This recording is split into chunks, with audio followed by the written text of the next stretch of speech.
to one and all present here. I, Dr. Ramya, on behalf of our Special Interest Group Diabetes and Oral Care, our organizing committee, and the faculties and the students of Department of Periodontology, JSS Dental College and Hospital, welcome you all in today's webinar, that is Psychiatric Elements in Diabetes. Seeking the blessings of Almighty and His Holiness, Sri Shivaratri Deshikendra Mahaswamiji, we will virtually inaugurate our today's program by virtual lighting of the lamp and the inaugural song.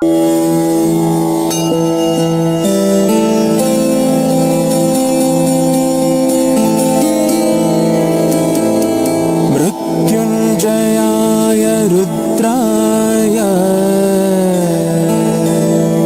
Neelakanthaya Shambhave Amruteshaya Sarvaya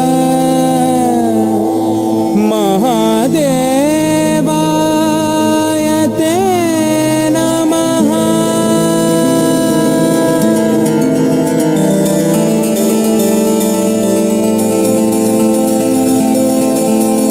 Now, I request Dr. Anita ma'am from Department of Periodontology, JSS Dental College and Hospital, to welcome our chief guest and our guests. Good morning, Namaste, Vanakkam. With a namana to the Dakshinamurti and the Almighty Shiva, the teacher of all times. My namana to our Guru Virya, Sri Rajendra Mahaswamiji Guru, then and now, Sri Deshikendra Mahaswamiji. The most beautiful word that we possess stems from what we call the brain, the mind, without which we would be a world of robots. Education, nothing beyond to which we stem institutes, hospitals, business, tech, and beyond. The ultimate right to education, where education is and was vital since our Vedic days, a weapon to reach India towards a developed world. Diabetes is a metabolic disorder with a myriad of oral facets. Periodontitis or gum disease, which is now considered sixth complication of diabetes mellitus, dental caries, candidiasis, xerostomia, and black hairy tongue. It is now established that a two-way relationship has been established between diabetes mellitus and periodontitis. Stress is always considered a cofactor in periodontitis, necrotizing ulcerative gingivitis, necrotizing ulcerative periodontitis, which was seen way back during the World Wars, and also the caries. So is our diabetes. It is considered that there is a psychiatric element that is consistent in diabetic patients. So we do have a two-way to this psychiatric element too. We have famous personalities who have dealt with it and do deal with it on an everyday mode. To grow above this, we have our webinar for today. Some are born leaders, some are led on. I welcome our patrons of today SIG webinar, Dr. Suresh Bodhraj, Pro-Chancellor, Dr. Surinder Singh, our Vice Chancellor, Dr. Manjana, the Register of JSS KHER.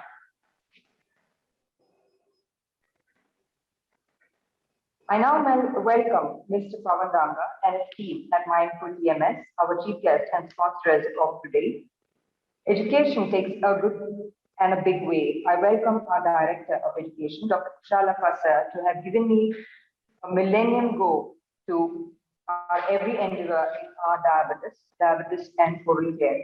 I welcome our Principal, Dr. Ravindra sir, to some of us who being our pillar all throughout and a strength for our society. I also welcome our head, Dr. Deepika DP, our Dr. Sheila Kumar, and our team at JSS here. August is a beautiful month, the celebrity month of independent Bharata. Beautiful children, a mother, calling for a celebration of one kind. Education is a celebration, a brain gem, a fitness, and alcohol lots. We started this educational carnival as a national UG poster competition, continued as a webinar series, inaugurated by HHPD Pramoda Devi Warrior, Mysore Royal, a scheduled national PG paper competition that we have this month, all from our SIG view. Missing him as ever, his memory as green as ever. August for us in JSS is also a month celebration of its own kind. Sri Rajendra Mahaswamiji's Jayanti in days to come, and our junior pontiff, Sri Jayarajendra Swamiji's birthday. Our Rajendra Swamiji, a great soul, but human, wishing his and his presence and blessings as ever, known him as a child and personally see him as a celebrity forever.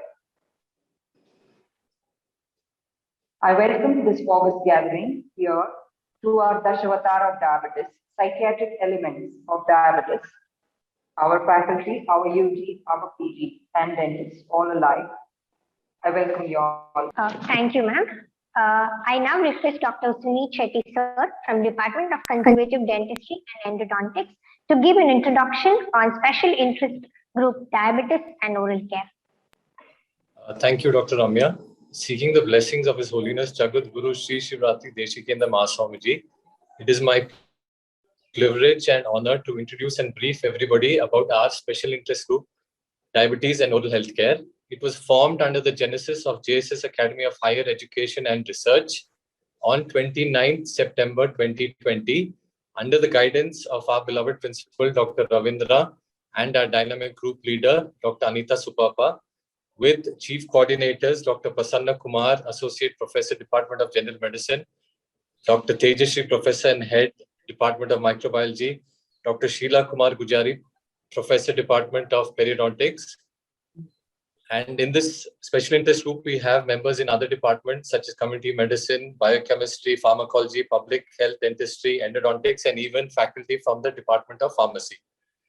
Now, the main objective of our SIT group was to focus on basic and applied research in both diabetes as well as oral health. As we know that diabetes is a chronic metabolic disorder which leads to various complications.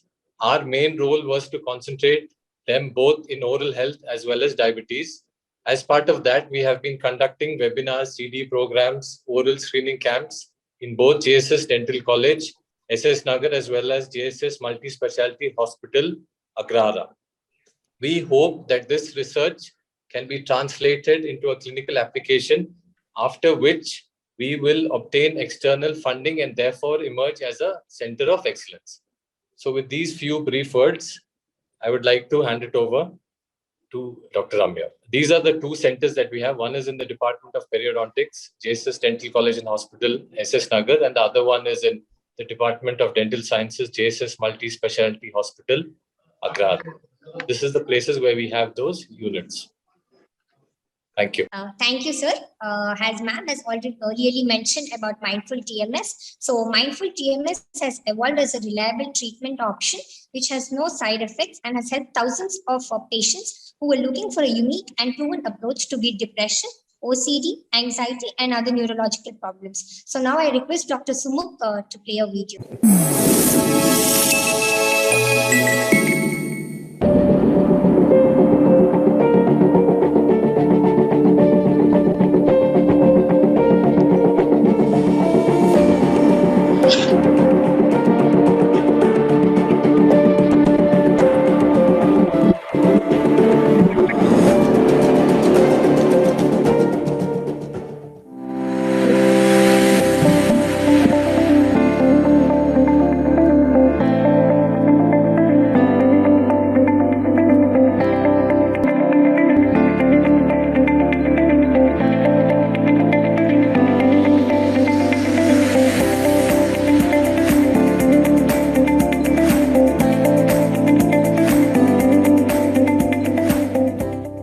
So ladies and gentlemen, as we all know, depression is a major health issue. Over 50 million Indians suffer from this disease. It gives me immense pleasure to announce a dedicated new center in India for neurological disorders, the Mindful TMS Neurocare. Can we have a huge round of applause for this? Wonderful. Ladies and gentlemen, this is a global chain and it is kickstarting its Indian initiative.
surface, a depressed brain looks much like a healthy brain, but inside the differences are unmistakable. During depression, the brain isn't operating at full strength in the area responsible for emotion. Think of it as the brain's emotional control center. The emotional control center delivers signals along the neural pathways to and from the areas of the brain that determine how we act, react, and respond to situations, thoughts, and feelings. In a depressed brain, they have become less active or even inactive. In other words, signals that would normally regulate mood and emotions do not work properly in depression. This affects the brain's ability to naturally decode, evaluate, and react to what's happening around it. MagVenture TMS therapy is a safe, FDA-cleared, non-invasive treatment that uses short magnetic pulses to target the exact areas in the brain affected by depression, stimulating and strengthening these neural pathways. Like training a muscle, over time the inactive signals begin firing and reconnecting properly again, and thus restoring the emotional control center.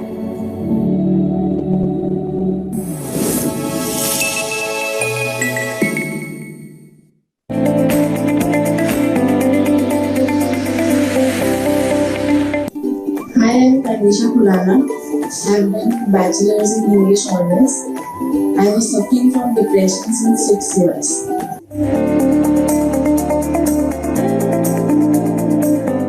I love the clinic and I recommend people who are suffering from depression to try TMS because it will change your life, and the staff of this clinic is very warm and very nice. You will not feel that you are coming to a clinic. It is a very homely experience, and the doctors give you ample of time and they give their best efforts to help you and come out of depression, anxiety, or other diseases, mental diseases that you are suffering from.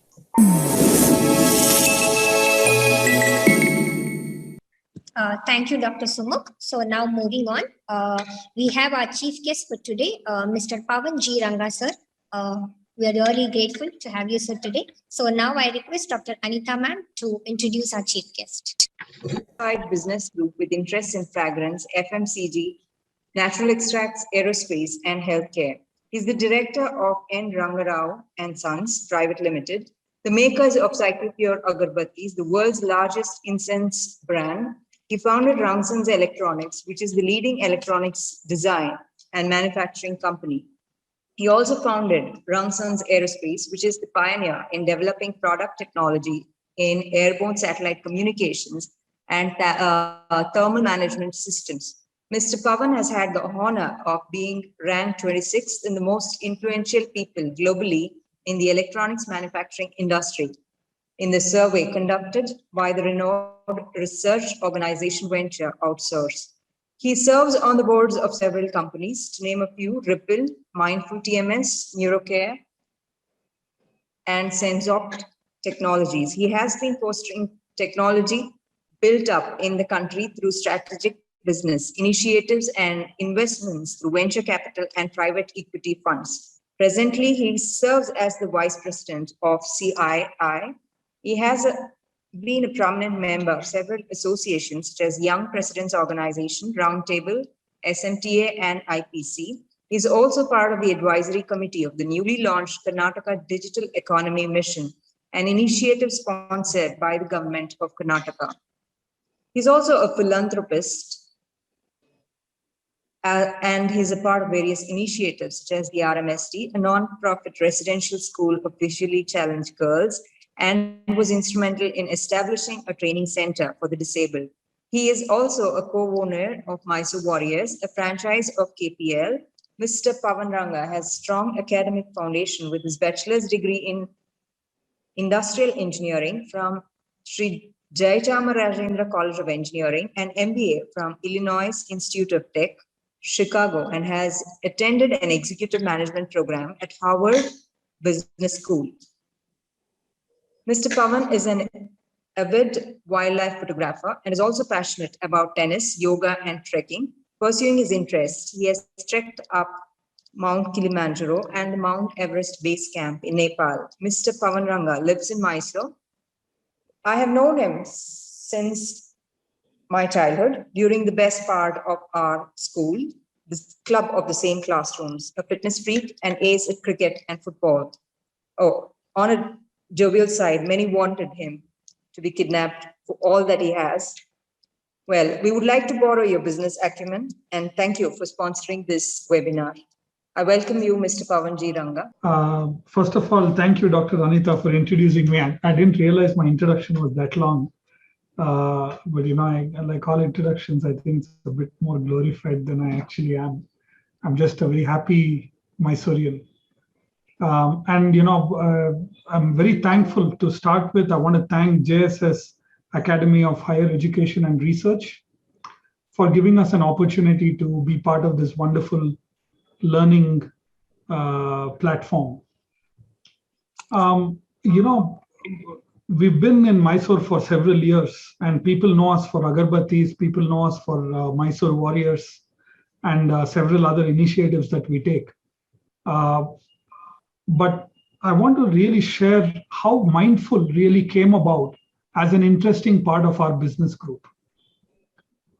You know, in my own family, historically, we've had challenges of mental health, from my grandparents to the next generation, the second generation, and the third generation. In my own generation, several family members have, you know, faced challenges of mental health, especially clinical depression. So, you know, we were always closely associated with mental health as a family. And a very, very dear family friend of ours, Dr. Murli, who happens to be the chairman of psychiatry and neurology at Loyola in Chicago, he reached out to me and he said, Pavan, you know, there's a very interesting new treatment modality for treating depression and OCD. You should have a look at it. And the reason he reached out to me was this: one of the technology development centers for this was based out of Israel. And we have a fairly good presence of business in Israel. And I frequent Israel, you know, almost every quarter. So during my trip to Israel in 2018, I visited this company that was developing TMS technology. And I was really mind-boggled, you know, with the kind of developmental work, research work that was happening there. They demonstrated to me, you know, I actually put the helmet on myself and I said, you know, let me test this out. And really the kind of effect it had and the kind of remission rates that it was able to deliver was just outstanding. And the fact that US FDA had approved this treatment modality, and in the US, insurance companies had started to pay for it, we were completely sold on the fact that this is the future of treating mental health. Now, you know, I'm not a doctor, but what I understood is that we have to reimagine the brain from generally what we look at it as a chemical organ. We have to reimagine it as a circuit, an organ full of circuitry, neurocircuits to be specific. And what happened over the last 20 years during the research was that they found that typically people with mental illnesses had reduced neuroactivity. And neuroactivity actually could be impacted by giving pulses of either ultrasound or magnetic, very small, mild pulses, and trigger the focused area to reinvigorate the neurocircuits. Now, they did it with ultrasound, didn't work as well, but when they started it with magnetic waves, it really started showing amazing results, and they could focus and target more and more. So we tied up with a company that manufactured this in Israel as well as another company in Denmark, and we started setting up centers in the US. But you know, though US was a very natural place to go to for setting up these centers, the heart was that we have to impact Indians. Because as we all know, mental health issues in India have great challenges, starting from the fundamental taboo associated with mental health, with the lack of knowledge and awareness. People are not able to clearly identify symptoms of clinical depression or OCD or addiction. So we said, let's set up centers, and we started with a center in Delhi and then expanded to Gurgaon, Bangalore, Whitefield, and then we continue to expand in India. And we have about 6 centers in the US as well. The idea is to scale this up because it is a non-drug based solution which has hardly any side effects. Remission rates are continuing to improve as technology improves, as our knowledge about these new treatment modalities improve. More and more conditions are being treated. Today it started off with clinical depression, it went to addiction. OCD is now approved by US FDA. And there's some very promising results in Parkinson's, treatment of Alzheimer's, and so on. So neuro indications as well. So we are very excited about this journey. Now, when we set up the clinic, there were 2 fundamental pillars we understood that is going to make us more effective. One is clinical expertise. Because it was a relatively new modality, we had to be involved in clinical research. We had to be involved in the knowledge and know-how of this technology and how it is administered. So continuously, our doctors and our physicians, are training themselves to know more about this technology and evolution, newer protocols to treat, and so on. The second pillar is patient experience. Often, I have observed that clinics in India are not conducive to to have mental health patients come and visit. They're either dimly lit, the waiting areas are not ideally designed. So what we did is we put a lot of effort in designing these clinics. They had, with the color combinations, the kind of construct, the kind of designs we use, very carefully thought out. So when a patient does walk in, they feel homely.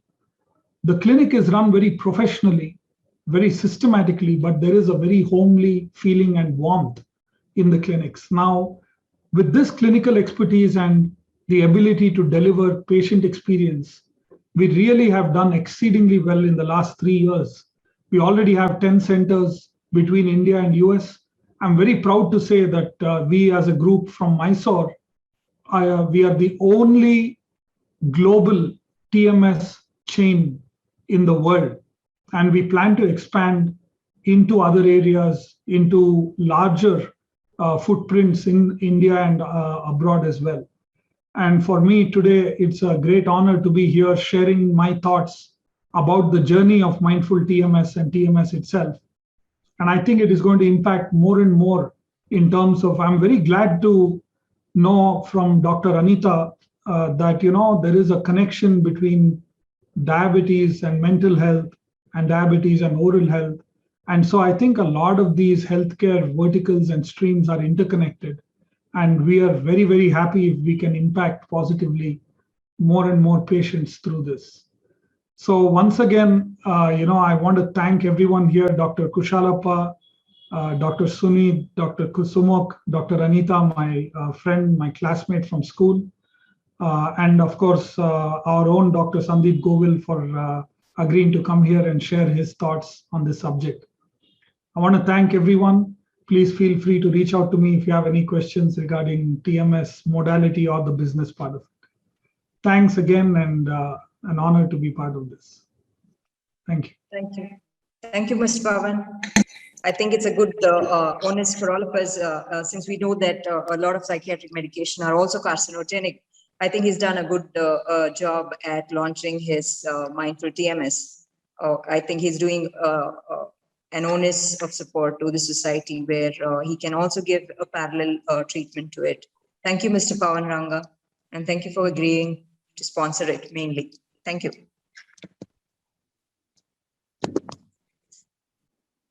Thank you, sir, for helping us know more about mindful TMS. And so now moving on, we have Dr. Kushalappa, sir, Academic Director of our college, as our guest of honor. So Dr. Kushalappa, sir, has completed his MBBS, MD, DMD in dermatology from JJM Medical College, Davangere, and PG Diploma in Hospital Administration. And he's presently working as Director Academics, JSS University, Mysore, and Professor of Dermatology, JSS Medical College, Mysore. Sir has an experience of 24 years in teaching and 7 years in administration. He has many national and international publications on his name. So now I request Dr. Kushalappa sir to please say a few words. Yeah. Thank you so much, Ramya and Anita, for having me on this as a guest of honor here. And I'm proud to share the stage with a close family friend, Pavan. I've known him from childhood. I think I must have carried him as a baby also.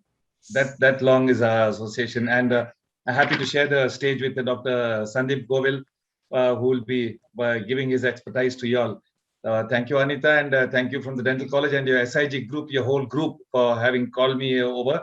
And I seek the blessings of His Holiness Swamiji for the success of this webinar which you are having. And I was just looking at hearing what Pavan was talking about the TMS, the mindful TMS, neurocare, and the system of treatment modality, where you have a totally different approach. I read about it yesterday after you called me. I just wanted to be prepared, and it is something amazing. Trying to get depression better, and hopefully in a physiological state, improving our emotional quotient. Because just like the intelligence quotient, we have to have a improvement in the emotional quotient, especially during the COVID times. And we all know that there's at least a 30% chance of the depression in diabetes, whether the diabetes per se is causing the depression because of the vasculitis, or whether the depression is an indirect side effect of the diabetes, whether it is caring for your self-care, self-medication, which you have to do, adherence to the medication, and your anxiety of having the disease, its complications, and the economic anxiety which a patient has. And you have the peer competition, where you have to be ahead of the pack, and you know that this disease is going to stay with you throughout your life. So all these things, and then the other eating disorders which the diabetics have, like anorexia, and anorexia at one end of the spectrum, and bulimia on the other end of the spectrum. So I have always feel that all diabetics, after being seen by their physician, should be assessed for their mental health. I think that should be a routine part of the diabetic care. Just like, as a dermatologist, we always used to tell a diabetic should care for his foot more than his face. So him or her, they should care for their foot more than their face. That's, as a dermatologist, that was what we used to teach our students. I always feel that a psychiatric assessment will always pick out the early signs of depression in diabetes, and counseling will be started at a very early stage, will always help. So with these few words, I'd again happy to share this stage, and I'm so proud of this SIG group. I think Dr. Anita, your SIG group is, I think, way ahead of all the SIG groups in the university, and you're doing a very good job, and please continue to do so. And I also want to compliment Dr. Deepika and Dr. Sunit Shetty for involving them, and your whole group for involving, and in addition to your principal also, Dr. Ravindra. So I have a lot of hopes for this SIG group, and for a dental surgeon to be interested in bringing out SIG webinar on depression in diabetes is something amazing. You started as oral care in and diabetes. So with this, you have gone into the mental health in a diabetic. So this only shows your enthusiasm for the treatment of and improvement of a diabetic state. So thank you so much for Abhay, and I wish this webinar all success. And thank you again for inviting me. Thank you, sir. We are a big hit only because of you. I still remember contacting you at the start when I had the dream of starting our SID group. You know, the innumerable meetings, and he always has it to help out around all the problems, all the miserabilia that exists around.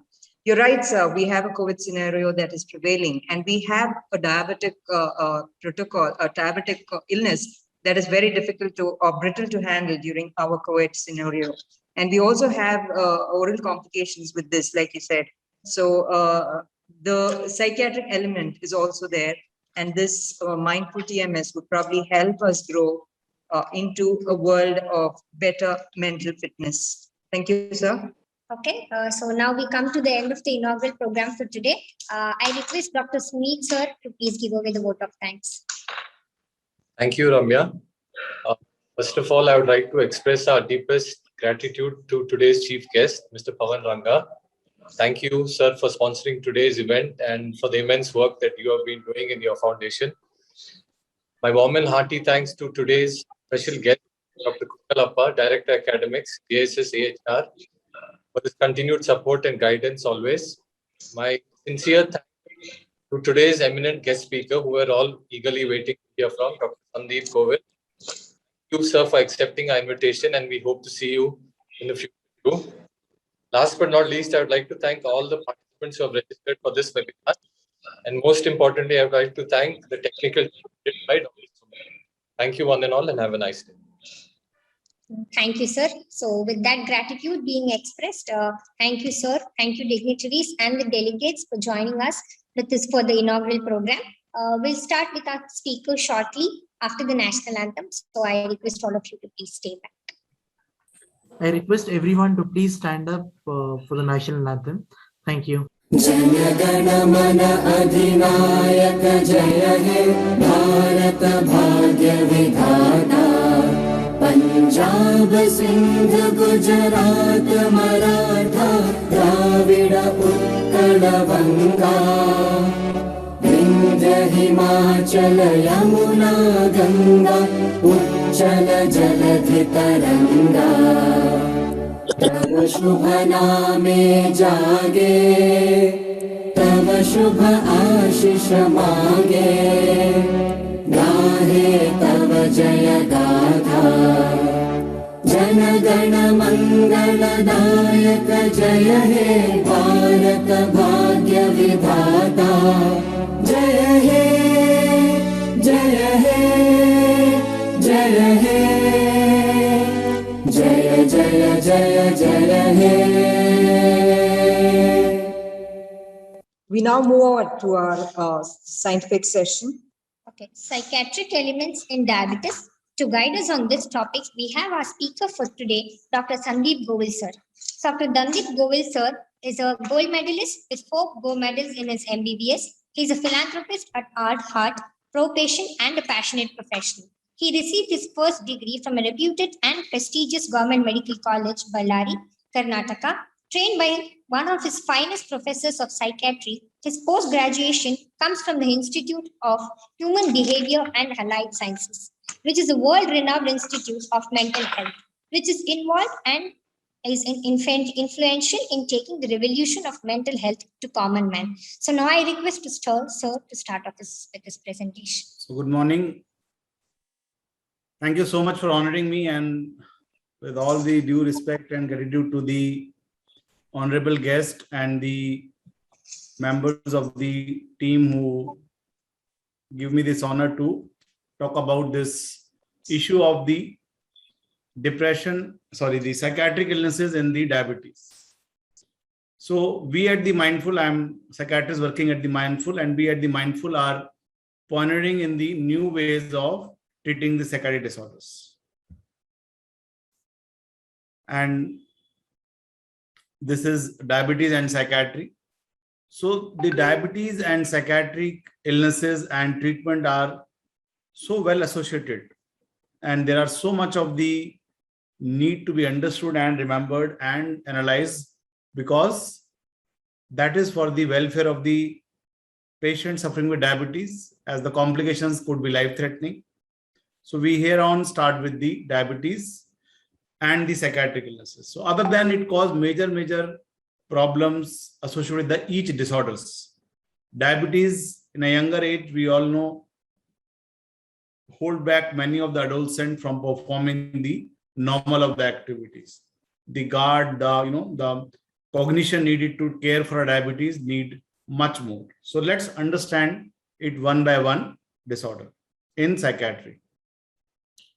So we know that the interface of this has been fascinating everybody, both endocrinologists and mental health professionals. And thank you so much to now the dental health people also.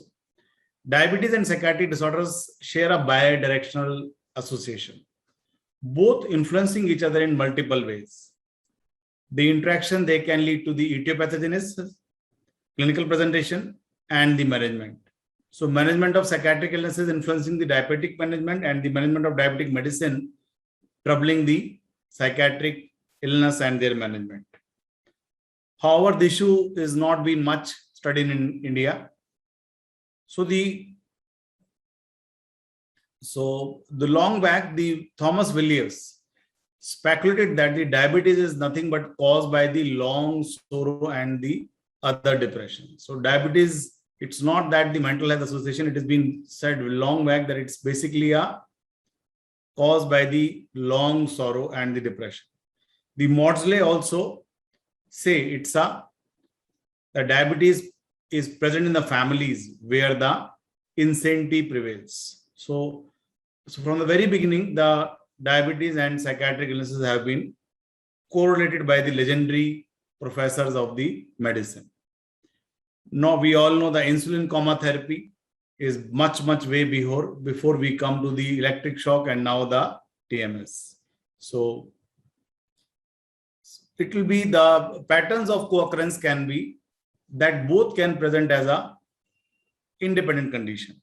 So both are independent and parallel pathogenic pathways are going on. Secondly, the diabetes course is completed by the emergence of psychiatric disorders. So in such cases, diabetes will contribute to the pathogenesis of psychiatric disorders, and various pathological and the biological, psychological factors lead to the emergence of psychiatric illnesses in such context. Thirdly, certain psychiatric disorders like depression and schizophrenia act as a significant independent risk factors for development of the diabetes. The sedentary lifestyle, the negative symptom of schizophrenia, not doing anything, not feel motivated to the exercise will worsen the depression. Fourth, there could be an overlap between the clinical presentation of the hypoglycemia and the ketoacidosis episodes and conditions like panic attack. So they mimic like a panic attack, but they are basically a delirium and the ketoacidosis happening. Also, the impaired glucose tolerance and diabetes could emerge as a side effect of many of the psychiatric medication. That's where the role of TMS comes in. We will see in this presentation, many of the medications, they are impairing the diabetes, impairing the glucose tolerance, and thus leading to the metabolic changes. So if we could manage the psychiatric illnesses without medication, by therapy or by the scientifically proven methods like TMS, that will be a great wonder.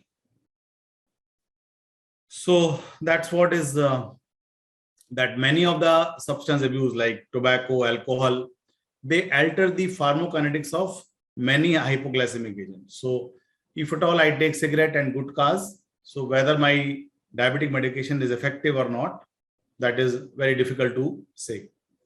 The presence of the comorbid psychiatric disorders could interfere with the management of diabetes by interfering with the treatment adherence, because it's a long chronic illness, lifelong illness, and very famous, psychiatrist Dr. Agarwal of the NIMHANS has said, it's way before the COVID that we have to learn to live with it.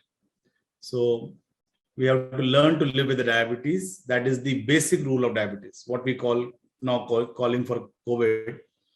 So certain diseases like phobias can worsen the diabetic management, because needle phobia, person may not be getting the insulin, missing the dose of insulin, and hampering the blood glucose levels. So they may not come to psychiatric or the medical help because they are not very much in their senses. So they may postpone the detection and management of the diabetes as well. So implication can have that could, what will be the implication of if at all we miss diabetes or if we have diabetes with the psychiatric illnesses?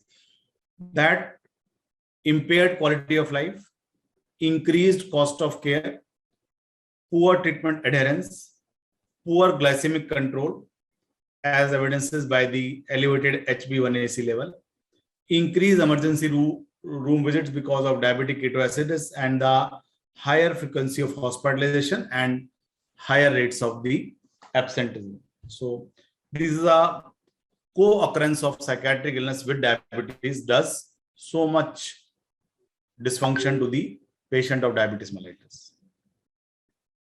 And the cost will be also increasing. Now, how to diagnose a psychiatric illness? As Dr. Has said that there should be as we have a protocol for the must eye checkup and the kidney checkup and the leg checkup and skin checkup as one get the diabetes. So there is a scales to assess the mental health in a clinical setting. So that is one is the brief instrument like patient health questionnaire, and the commonly followed in the community is the SCL-90. SCL-90 and the PHQ can be applied by anybody. So it does not need any special training. Only just by 1 or 2 sessions of training, this can be applied by any, staff nurse or the, helping hand in the clinic. So we can just be sure that it is not to be missed at any cost. Scales like hospital depressive anxiety scales can be applied in a hospital setting if at all we have chance to apply that. But for the community, there is a PHQ and the SCL-90 approved by the clinical teams for assessing the depression in the common public and especially the patients of diabetes mellitus. So overlap is there between the symptoms of psychiatric and the physical diabetes symptoms. So important to look for the behavioral and the cognitive features of psychiatric disorders. So sometimes the anxiety of hypoglycemia might manifest the anxiety of a panic attack. So we better focus on the cognitions. What is the thought process at the time of the illness? And delirium, substance abuse, depression, anxiety we'll talk about in this session. But not to miss that there are a lot of cognitive elements because the diabetes make the person prone for the mild cognitive impairment. So a lot of cognitive impairments are being seen in patients with diabetes mellitus. So we'll not talk about the, personality development and the cognitions in this topic, but they are also being affected. As I told you in the beginning that many of the adolescents, many of the young men, they can't live their life. They can't do actions which a normal adolescents of their age would be doing comfortably because of the fact that they have to guard themselves for the diabetic care. So first come to one by one, delirium. Delirium, we all know it's a name of a acute confusional state. The acute confusional state can happen in the hypoglycemic episode or during the very, very severe hypoglycemia, hyperglycemia like diabetic ketoacidosis. So it's a severe end of the spectrum of the clinical manifestation of these phases. So they are more likely to experience the hypoglycemic delirium. So as per the research, they say that the patients with diabetes and psychiatric illnesses, they are more likely to have a hypoglycemic delirium. So we know delirium can be hyperactive or hypoactive. It's a technical of delirium that there is a disorientation, there is a visual hallucination, there is a reversal of the sleep-wake cycle. Somebody sleeping in the night time will start sleeping in the morning hours. Somebody sleeping in the morning hours will start sleeping in the night time. So that is the main disturbance in the delirium, and the waxing waning pattern, and especially the evening worsening. So as the sundown, classically called as the sundowning phenomenon. So that hallmark the delirium. As the sun downs, there is a worsening of the symptoms. More of a confusion, more of a delusion, more of a illusion, more of a picking behavior after the sun sets up. So better we should focus on the non-pharmacological intervention rather than correcting the cause. Definitely, we should assess the delirium by the MMSC and delirium rating scales, and non-pharmacological intervention like keeping a clock and the calendar in the ICU, repetitively orienting the client to the time, place, and person. That stays more in patients of delirium with diabetes, because our focus should be, because every medication has a risk to increase the diabetes. Next, we come to the substance abuse. As we said that tobacco in any form, smoking, gutka, powder, khenni, snuff, lot many things are there. They have been more study for the dental because they are associated more with the dental problem, periodontitis, that I have read. And there is a more chance of dental complication in patient with tobacco in person who take tobacco with diabetes compared to the without diabetes. So that's a proven research that patient who has a diabetes mellitus, they will have a more dental complication with the tobacco, chewing or smoking compared to the non-dental. So that's what we have learned, that the tobacco itself can lead to the diabetes mellitus type 2. So cigarette smoking also increase the risk of diabetic nephropathy, retinopathy, neuropathy, and strongest in type 1 association. And the stroke, peripheral vascular diseases, and severe periodontal conditions and oral symptoms are more common with diabetes who chew gutka. That's what we have discussed. So proposed hypothesis is that smoking induced hyperglycemia, hyperinsulinemia, and elevated blood pressure. Smoking induced impaired endothelial function, pro-diabetogenic action of components of tobacco smoke like cadmium. The hyperglycemia, hyperinsulinemia, and insulin resistant. I'm sorry, I'm just, as we are all medical men, so we all deprive ourselves of our sleep. So this thought comes to my mind. I'm sorry, it is out of the track, but this all can also be induced by what all we do as a medical man in our training, negating our sleep. So in the sleep, which has been deliberately cut short, also invite the, so we at the medical man plan to take care of everybody, but I would say we should all take care of sleep as well, because that is also a very, very strong risk factor for the diabetes, insulin resistance, and the hyperglycemia. So that's a thought just shared. So in diabetic care, the smoking cessation is almost importance to facilitate the sugar control and limit the development of the diabetic complication. So it's a challenging job, and for anybody to stop smoking, we have very, very number of good medications available, good therapy available, and there is also evidences that if you stop smoking with diabetes mellitus, there is a increase, reduce the risk of the coronary complication, mortality among such patients. So first of all is the quitting advice. Then we have now the gums, nicotine chewing gum, nicotine patch available for the nicotine replacement therapy. Latest drug is the vernicillin. We know it's a partial nicotine agonist. It is a wonderful drug, though a bit costly, but it's a wonderful drug of quitting any amount of the nicotine, because it's a partially block the nicotine receptor and is an anti-craving and anti-kick.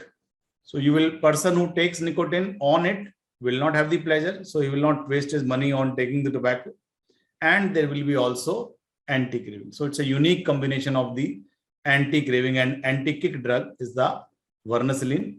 Wonderful help for the quitting the tobacco of any form. Bupropion, nortriptyline, clonidine add to our armamentarium to help the person to quit the nicotine. Nicotine quitting as I told you, it's also a double-edged sword. Quitting the nicotine will also lead to the weight gain and diabetes mellitus. So if you plan to leave the tobacco, there could be a possibility that the weight can increase. But we have to monitor the exercise and diet adequately to not to let that happen. Okay. Also, when the smoker quit, there is a chance that there is a metabolism of drug is also altered, because most of the tobacco products, they act the P450. So dose of the many hypoglycemic agent that has to be adjusted. So that's about the tobacco. So leaving also is a double-edged sword. So we have to be very, very careful to weight gain and the dose adjustment of the oral hypoglycemic once we leave the nicotine. Now, next we come to the alcohol. Alcohol, as sir has already said, that it is around 30, but I will say it's a 50 to 60%. So the consumption of alcohol increase the diabetes mellitus type 2. Glucose intolerance also happen in alcoholics. And also we all know that alcohol causes the alcohol-induced pancreatitis, leading to the much more of a diabetes uncontrolled. So serious concern is the emergence of the hypoglycemia. So it could be the alcohol-induced fasting hypoglycemia or potentiation of the drug-induced hypoglycemia or reactive hypoglycemia in the susceptible individuals. So one has to be very, very cautious about the hypoglycemia in alcoholics. Also, the intake of alcohol. See, this is how it is interlinked. First of all, the drug is doing the wonder. Drug is causing the hypoglycemia, making the drug more effective and causing the hypoglycemia, and also decreasing the person's ability to identify the hypoglycemia, thereby leading to the more of a complication. So it can lead to the delirium or leading to the diabetic ketoacidosis. Also, alcohol causes the retinopathy and the peripheral neuropathy. So synergistic effect will be there in these complications. So well said that alcohol consumption is inversely associated with the adherence to the diabetic self-care behaviors. So person will become more lenient, more neglecting self after he takes alcohol. Also, the concomitant use of the sulfonylurea drug, which is the commonest drug prescribed for the diabetes mellitus, may precipitate the disulfiram ethanol reaction. We know the popular drug disulfiram, Baba ka chamatkar, people say. And if you can come to Delhi sometime, on the hoardings of countryside, writing that Bina bataye sharab chunaye, Baba ka chamatkar. So that way the medication have effect on the alcohol, leading to the severe disulfiram ethanol reaction, like picture of a shock and hypotension, and leading to the even death. So concomitant use might be so disastrous. So one has to be very careful about the use of drug with the alcohol. Also, alcohol lead to the weight gain and elevated glucose level. Further, the reducing the the metabolism and increasing the risk of diabetes. Metformin can lead to the lactic acidosis. Metformin is the cheapest drug available in diabetic control. Most of our countrymen, they can't afford higher costly drugs. So, but metformin, if taken with alcohol, it can lead to the lactic acidosis. So we know we have to adjust a lot of things with the diabetes medications with the alcohol. So binge drinking and all that, we have to take care by personalized intervention care. Now there are good motivation enhancement therapy available. Program like AA, Alcoholic Anonymous, should help us. And now again, I will tell you that we have the best of drugs to control the craving. Also, to share on this platform, we at Mindful have been successfully treating the alcoholics. Sorry, it's a word about us, but we have been I got immense pleasure to share that we have been treating the alcoholic patient with the TMS, and it is decreasing the craving of the alcohol like anything. We have very good results here, and we have been associating with the gastroenterologist, and they are referring us the alcoholic patients. That way we are. So one is the disulfiram, acamprosate, topiramate, naltrexone, fluoxetine, baclofen. They are the medications available. But at our center, we are doing the anti-craving from the alcohol and tobacco by the TMS as well. So that's not in the list, so I thought I share it with you.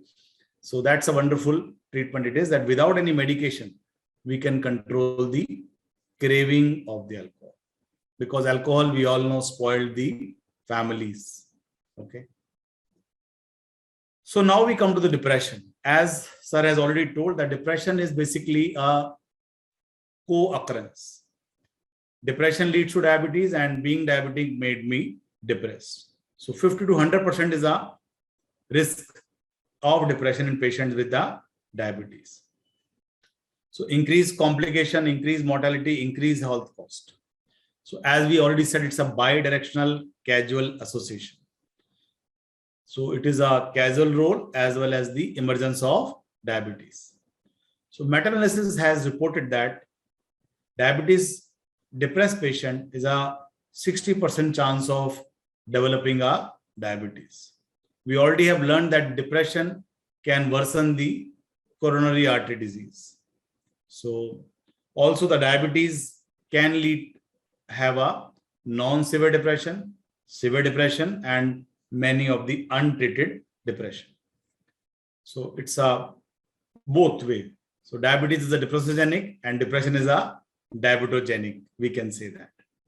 So there are not only that it is a common man's understanding, it's a biochemical basis also involved by the hypercortisolemia, leptin activity, altered glucose transportation, and the pro-inflammatory cytokines responsible for both diabetes and depression. So also the use of antidepressant. Madam has said a very strong statement. I don't want to stop her there, but madam, the antidepressant are not carcinogenic. They could cause the metabolic dysfunction, but they are not carcinogenic. They can increase my diabetes, they can put me on weight, but they are not definitely carcinogenic. That's a common myth we all carry. They are sedative, they are habit forming, they are, but yes, definitely they cause metabolic derangements for which the TMS provide the solution. So, but they are definitely not the carcinogenic.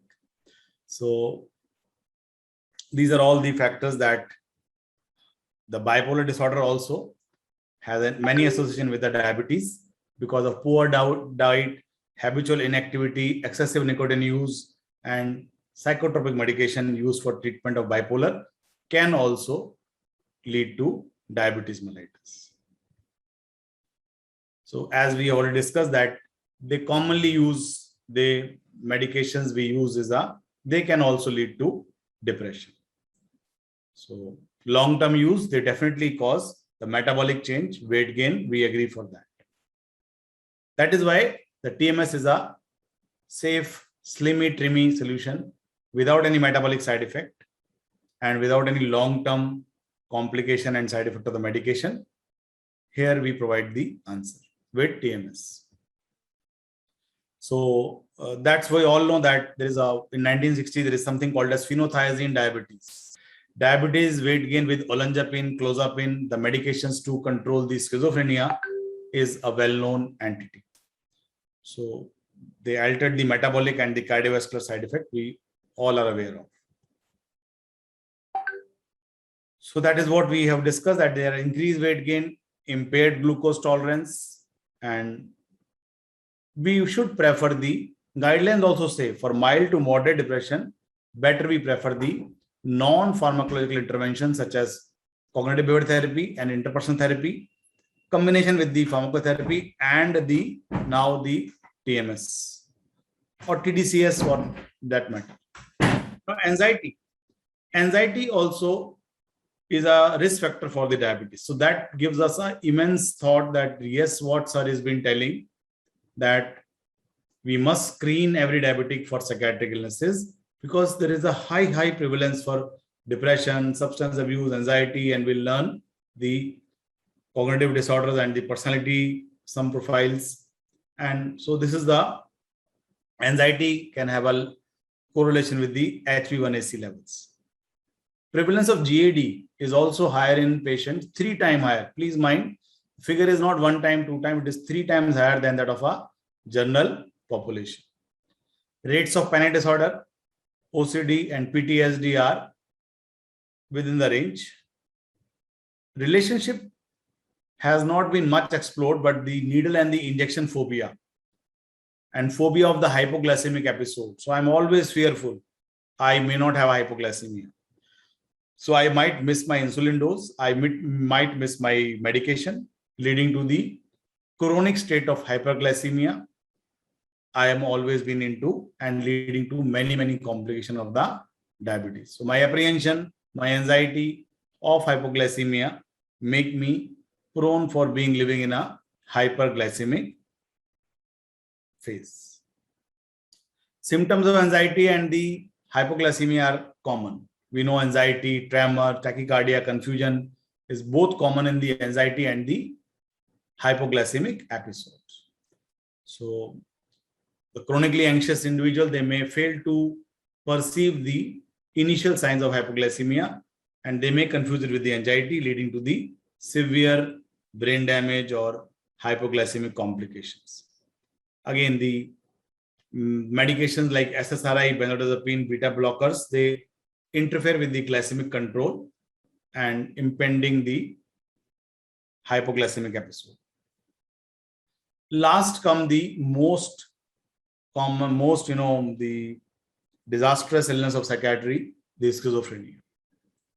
So well established it is because 2 to 4 times.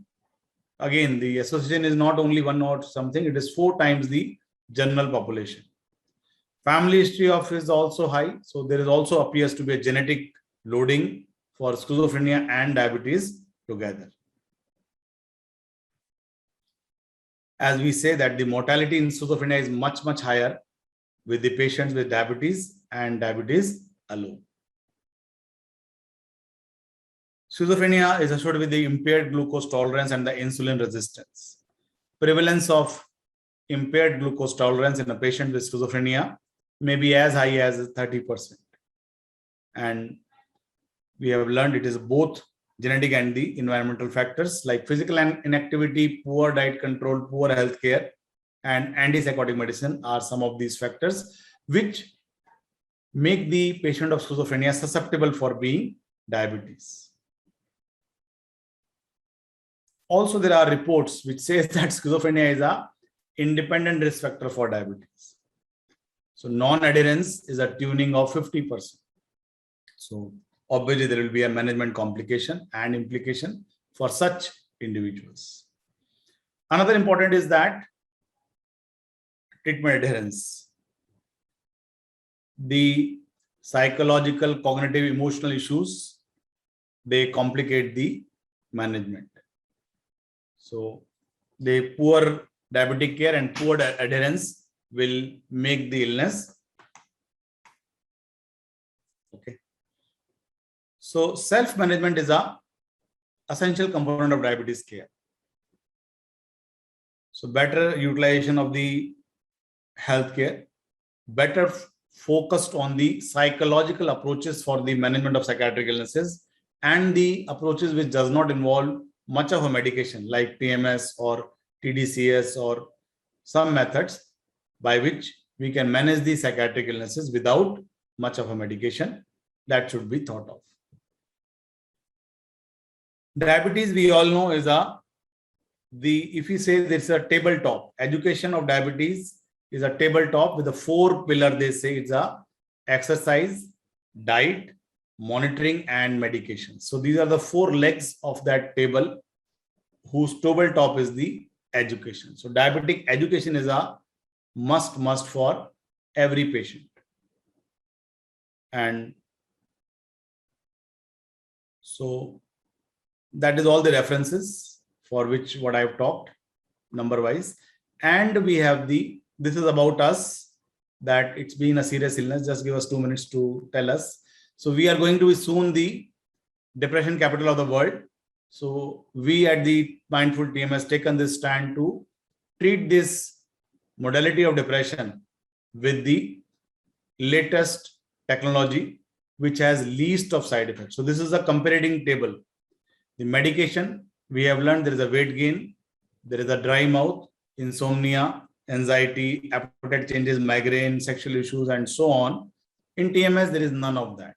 So that's why it is the visionary idea of our CEO, and his vision that this is going to be the next treatment for the depression. ECT, we all have been threatened, and we have seen the stigma attached to it.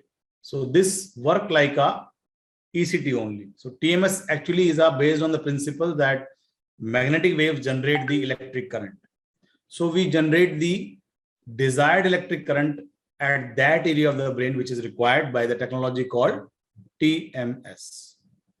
So this is what a simple method, no much big deal. So you can just simply sit on this table, get a shot of TMS in half an hour. You can watch videos, you can read the novels, and that's all it is.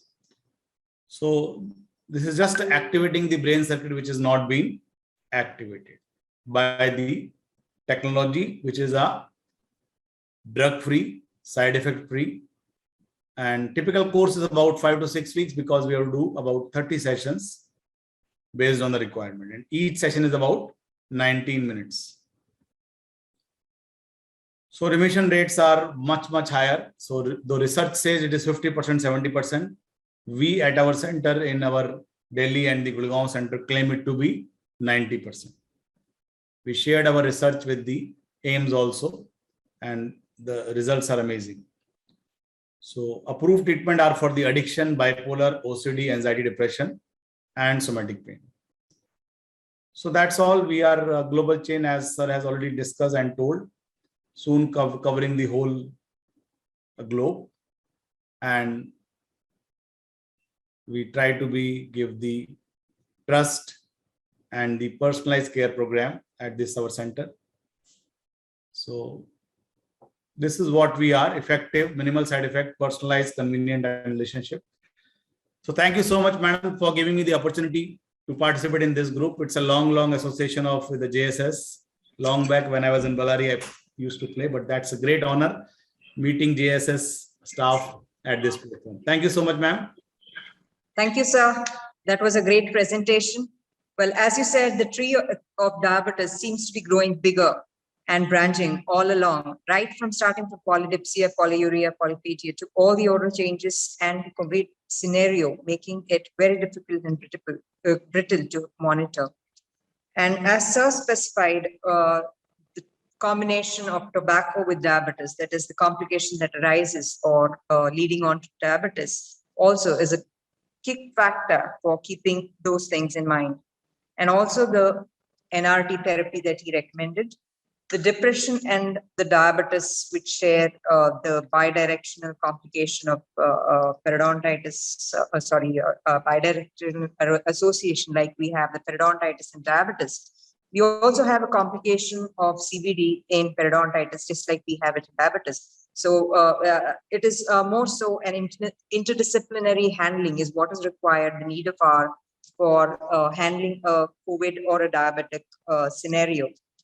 Transcranial magnetic stimulation is what sir was specifying and recommending, and what they do in Mindful TMS. This releases, like he said, the neurotransmitters, and the treatment being for about 19 minutes. Kudos to your contribution during our COVID scenario also, sir. And all the best to the Mindful TMS, and thank you for sponsoring. Thank you, sir, for a great and awesome presentation. It has been great co-partnering with Mindful TMS. Thank you, one and all, for being a part of us, RSIG. Thank you. So we're giving Dr. Sumukh. Can we have the certificate, please? Thank you, sir. This is from our JSS AHPR. Thank you for the great presentation. It's been a knowledgeable experience for our undergraduates and postgraduates who are part of this webinar to know about the aspects of depression or the aspects of other aspects of diabetes, to actually work on it. And actually, I think it is an interdisciplinary handling, so we could refer up cases to wherever it is required. Thank you, sir.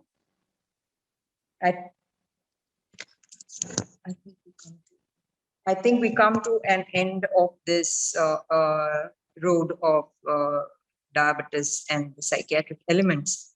Thank you for being part of us. I think we'll take leave at this juncture.